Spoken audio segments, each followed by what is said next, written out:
Yo, yo, yo, it's me, Monkey D. Tyro, and today we're going to talk about what if Tanjiro became a demon. This is part 2 in the series, and I hope you guys do enjoy. The sound of clashing blades will be heard from a distance, as Tanjiro and Rengoku are in battle. Tanjiro, holding back, would ask Rengoku questions about his life, why he became a demon slayer, and what's the point of protecting others. Tanjiro would eventually pin Rengoku down, but the only thing between Tanjiro's blade and Kyojuro's neck was Rengoku's red blade. Rengoku would speak after a long silence. When you asked me what the point of protecting others was, I couldn't answer you, but now I have one.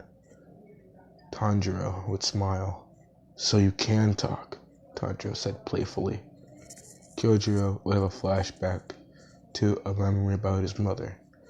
Rengoku would yell at the top of his lungs, because growing old and dying gives meaning and beauty to death of a human life. If I can prevent that death, I must. Tanjiro would be knocked back. He would then say to himself, his scent, it's different. Rengoku would have a giant mark from his chest to his left cheek, a giant red, yellow, and orange flame. Rengoku would yell, I will see my duty fulfilled. Flame-breathing ninth form, Rengoku. Tanjiro would respond, Blood Demon Art, Thread of Destiny. When Tanjiro saw Rengoku's future movements in battle, based off scent, instead of seeing Rengoku like he would normally, instead he saw a bright, flaming dragon. Tanjiro would smile. This is so fun. Please become a demon so we can fight forever. Rengoku and Tanjiro looked each other in the eyes as they both charged at each other. Silence filled the area as Rengoku's katana snapped in half, in unison with his head sliding off of his neck. Tanjiro had a blank face. I wish that you became a demon and you had the scent of passion. But because of that, I won't eat the 200 people you saved. Rest in peace, Kyojuro Rengoku. Tanjiro would sheath his sword while walking away. He would then report to Muzan that he killed the flame Hashira, Kyojuro Rengoku. Good, Tanjiro. I'm so proud of you. Muzan would reply with the statement. After a week, Tanjiro was bored. As the second upper moon demon, most demon slayers actively tried to not get in his way. Because of this, Nakume would actually suggest Tanjiro that goes to the entertainment district. Minutes later, Tanjiro would be amazed at how beautiful the district was, how colorful it was. The smells and scents the scents of food and smells of fire. Sorry, I lost track. There you go. And the scent of fire just filled him up. Then got a random smell. It was Daki, Upper Moon 6. Although he smelled 2 scents, he still felt the one that he was familiar with. When he found Daki, she was crying on the floor with blood around her, in the room with a leg and a head, but the head was destroyed to the point where it was unrecognizable. Daki, are you okay? Daki would look back at Tanjiro and lash out at him, trying to cut him into pieces with her ribbons. She would then wipe her tears and ask what Tanjiro was doing here.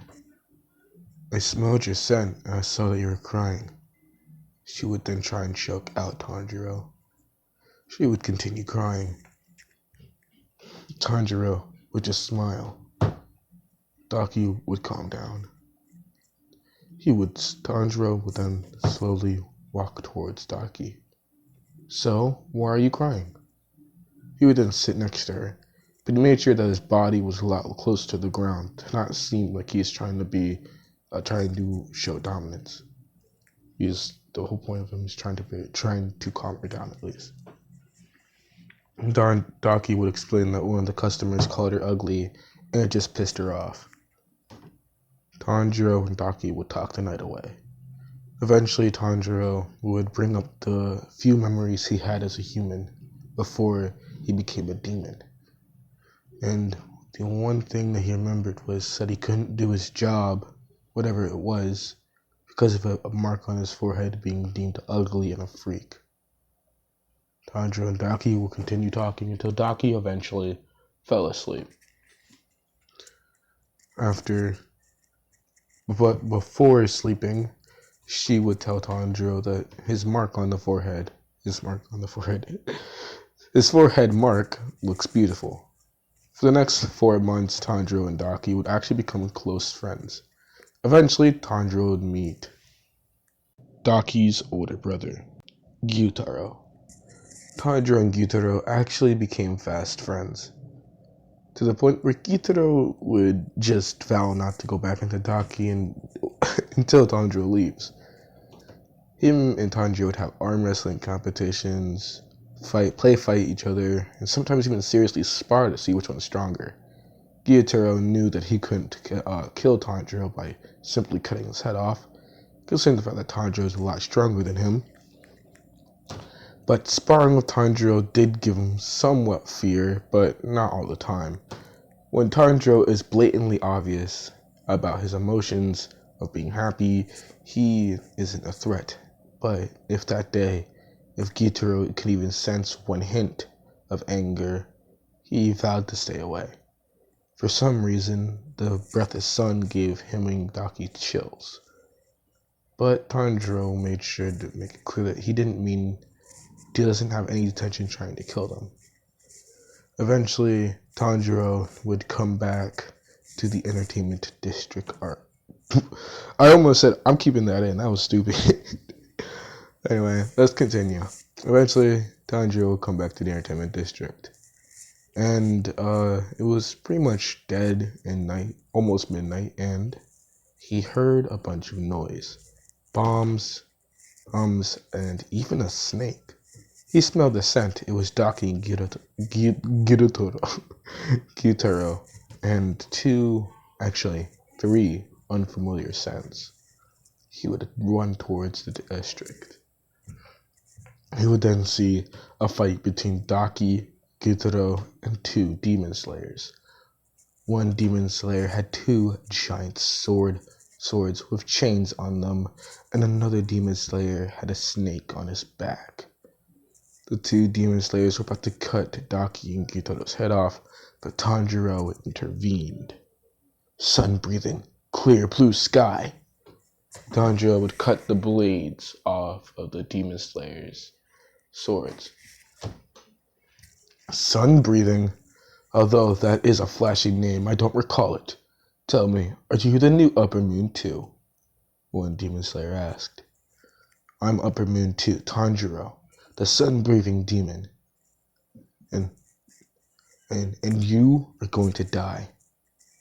The same demon slayer laughed. No, my name is Tengen Uzui, the sound Hashira. I'm the most flashiest Hashira you have ever seen. Tanjiro would chuckle. He actually liked this one. It was like the other one he killed. Tanjiro would smile. So, are you here for revenge? Are you going to try and kill me? The man with the snake, then walked towards Tanjiro. Tell me, are you the same demon that killed Kyojuro? Tanjiro would then laugh. Yes, that is me. And you are? My name is Obana Igiro. Please be aware, I don't know how to pronounce his name. Lol. Anyway, continue. Continuing on. My name is Obana Igiro. And that man was very close to me. So if you don't mind, I have to kill you. Tanjiro would get a scent of revenge from Obanai and a scent of pleasure from Uzui. Tanjiro would then yell at Daki. Daki, get back. We're gonna need you as support. He would then look at Gyutaro. Are you sure you can continue fighting? Gyutaro would laugh. I'm not disgraceful. I'm here to protect my sister. If it means I have to team up with someone, so be it. Obanai would then laugh. Demons, huh?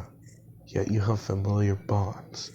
He would then try and cut Tanjiro's neck off, even though his sword was pretty much broken.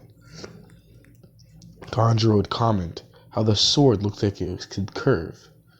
He would then dodge it completely, then kick Obanai near the ribs. Tengen would state that it's going to be hard to fight with pretty much half a sword. Half of two swords. But he could still manage as he goes after Gyutaro. Tanjiro would then go after Obanai. Their fight lasted a long time, mainly because Tanjiro, even though he was pissed, he still enjoyed fighting. And just the fact that he could move his body after 4 months was just fine enough. But keep in mind, this was not a playful fight, especially for the Hashira, as even though Tanjiro and Gyutaro, to them, seemed like two new demons, they knew each other's fighting style very well. Tanjiro would set up fake outs using fake rainbow, and when they fall for it, Gyutaro would try and hit them with his poison. Eventually, both of them were poisoned. The fight lasted on pretty much forever. Around the time of 3 a.m., the insect Hashira would eventually arrive to the entertainment district. Now, arriving way faster than overnight because a secret demon slayer within the district summoned her there. Eventually, this demon slayer revealed himself. Tanjiro was about to finish off Obanai, but then he heard an unfamiliar voice. Sun breathing! Dance! Tanjiro was then hit by the technique at his arm. He would then lunge back with his sword. He would then regrow his arm. Sun breathing, huh? The only people who should know who that is was, as his eyes widened, he saw it. His younger brother, Takeo Kamado. He had an axe and a scarf with a Kamado symbol kind of on it. He had tears in his eyes. How dare you kill them? Mom! Big sister! Tanjiro would look at Taketo. So, I remember you, but I really don't. You have to remind me, who are you? Taketo would be filled with rage. Tanjiro could sense that. Am I supposed to know you? All I can remember is calling you older brother. Well, younger brother. But I don't remember anything else about you. So if we have any other familiar bond or anything like that, you're gonna have to try and remind me. Taketo would then lunge at Tanjiro. How could you do that? Betray the family and become a demon? How could you? He would be using a combination of sun-breathing techniques, as he would call it, Kamikagura originally, but just like Tanjiro, he did find out it's just called sun-breathing. Tanjiro and Taketo would be fighting each other using sun-breathing techniques, both of them kind of falling for little traps. Tanjiro a lot lesser than Taketo, but he can still manage. Taketo would explain how Tanjiro was a disappointment, a disgrace, which only filled Tanjiro's rage, especially since after every word, Tanjiro can remember something about his past, until eventually he said the same words Nezuko did years ago. It's your fault. She became a demon to get rid of you since you're such a disappointment. Tanjiro would get all of his memories back. He would remember all the times his mom beat him, simply for not being able to sell a bit of coal or wood. Tanjiro would be filled with rage, but then that rage was interrupted when he heard Gyutaro's shrieking scream. No! Izumi! As Tanjiro would look, Daki was fading, as she told Gyutaro she didn't want to die, and that she loved him, and that it's not his fault, as he would see the insect Hashira with an arm cut off. Tanjiro, could not sense anything anymore. All he could smell was Muzan's blood, and somehow he was absorbing it. Veins were pulsing all around his body. He could be shown those veins. His eyes became bloodshot as he was crying blood. Somebody that he considered a good friend, a close friend, died, and he was too caught up in his own nonsense to save them. He gripped his sword so hard that the handle snapped. All he could think about was just killing anything, everything. Murder, kill. That's all he could think about. Blood, the sight of it, the smell of it. Until he can smell only that, he won't stop. He then lunged at the insect pillar, He then lunged at the insect pillar, but Tengen got in the way. But this didn't stop him. He then went for Tengen's midsection, then jumped into the air, so high up into the air that Tengen can see the entire entertainment district. He then thought to himself, before my death, I get to see something this beautiful.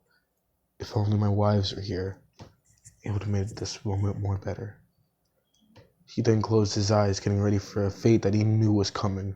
Tanjiro then twisted his body as he yelled, "Hi no Kami Kagura," clear blue sky.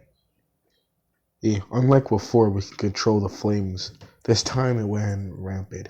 The giant ring expanded, destroying everything that even the ring touched. A giant line of flames and char was seen, as anyone that even touched it was burned automatically. Although nobody on each side was affected, a lot of people died, including Tengen's wives. Obanai would be pissed, as he would try and go after Tanjiro when he lands, but Tanjiro saw this coming, as he would use fake rainbow, and then he would yell, "Sunflower first," just like every other time he cut off Obanai's head. The only one that was left was the insect pillar, Shinobu. He would then look at her with tears in his eyes, asking why. Why did she have to die? She then explained that she was a demon, and that all demons must die to help the earth. As Tanjiro would then explain that demons need to eat. It's just a circle of life. If you want to do something about it, then prepare to die as well. He would then grab his sword. Only you. Only you. This is the first time I'm gonna use it, and I hate that it's you. I wish I could use it on all you hashiras at the same time. He would then go into a weird stance. Sun breathing, 13th form. He then performed L12 sun breathing techniques on Shinobu. Even though she died at the first technique, he still went on her lifeless body until all he could see was ash. And Takito, obviously, was scared shitless.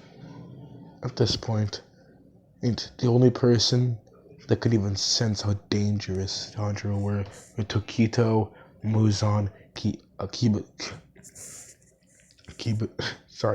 Kibutsuchi, but that's not his name. Kokushibo, and pretty much all of the upper moons. They were all scared, seeing memories of Yoriichi, memories of Muzan getting brutalized by that same form, as he would then ask Tokito if he wants a death similar to hers, or if he wants a death that's respectful. Tokito would walk backwards, almost tripping. Tanjiro was now furious. "Now you're running away. At least the other ones put up a fight before they died." Takito was continuing to back up as he remembered memories of his mom, only evading by running away. He tried doing the same, but he couldn't. There's no way he can turn his back on him. The second that happened, he'd die as well. He then hit a wall. Shit, there's nowhere to go. Tanjiro's eyes changed from Upper Moon 2 to Upper Moon 1. Muzan didn't even do this though. Kokushibo and Muzan are having a conversation around the same time, and Kokushibo noticed that he was now Upper Moon 2. Muzan states that he didn't do it, and then flashed to Tanjiro. As Tanjiro would then wave at Tokito, but he would dodge. But it wasn't flames, it was blood. But that's Gyutaro's blood demon art. How could Tanjiro even do that? Tanjiro then stomped the ground, creating a shockwave. He would then yell at the top of his lungs, creating a high-pitched squeak. Anyone could hear that. Tokito was trying to run away as he ran as fast as he could, but the sound still hit him, bursting his eardrums. He was now paralyzed. He then said moon breathing. As he would pass out, he would fall to the floor, breathe slowly, and then he woke up into the Infinity Castle with the Upper Moon 1 still engraved on his iris. Nakame would then explain to Tanjiro what happened after he blacked out. He explained that after that happened, Gyutaro instantly grabbed Tanjiro and ran away, disregarding the Demon Slayer, saying that he'll kill him another time. But Tanjiro is basically the only thing left of him that he considers family. He'll continue running until eventually he was also summoned to the Infinity Castle. And that's pretty much what the fill in to Tanjiro. Tanjiro then remembered that Daki died, and Gyutaro would now ask Tanjiro to kill him so he can see Daki. Tanjiro at first didn't want to, but he then realized that Gyutaro had a scent of sorrow and sadness. If it wasn't that Tanjiro would kill him swiftly, he most definitely would have went to the sun and tried and die a long, painful death. Tanjiro would go up to Gyutaro as he would kneel down with his head on the ground, as he would then say, "I'll see you, Daki," as Tanjiro would cut Gyutaro's head off, killing him. I was gonna say dying, killing him. Anyway, Tanjiro looked at Gyutaro's burning corpse. "I'll kill them all. They all deserve to die for this. All of them. If they just didn't intervene, if she didn't intervene, Daki would still be alive, and so would Gyutaro." He would grip the handle even harder of his blade, but Nakame would remind Tanjiro that if that happens, they're going to have to buy him a new one, or steal it off another Hashira. Tanjiro vowed to kill every last one until there was nothing left. Nakame would then teleport Naruto. Did I just say Naruto? Okay, I'm sorry. That's my bad. I fucking fucked up. Tanjiro. She teleported Tanjiro in front of Muzan. As Muzan looked at Tanjiro with a fierce look into his eyes. "We need to have a little chat." And that is where I'm going to end off part 2. I do hope you guys enjoyed this part. I'm just going to say you're going to enjoy the third part if you're liking this series so much. So hit the like button, the subscribe button for more of it. And please have a lovely day.